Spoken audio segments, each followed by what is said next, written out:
Teď vám každá kočka leze jinak. Musíte opravdu přesně. Kočka leze dolů. Některá kočka lezla. Dolů.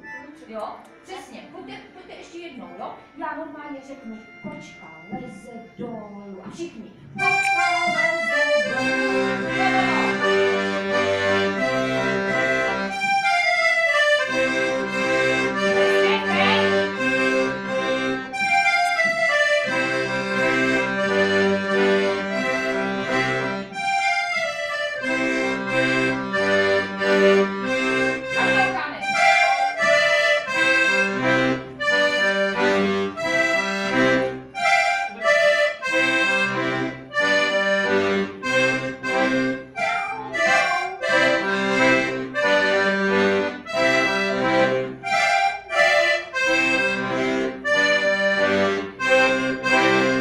Dobře, teď si všichni stoupneme, ukloníme se a vezmeme si nohy a odejdeme, jo?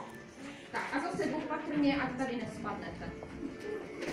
Já se tady zdržím.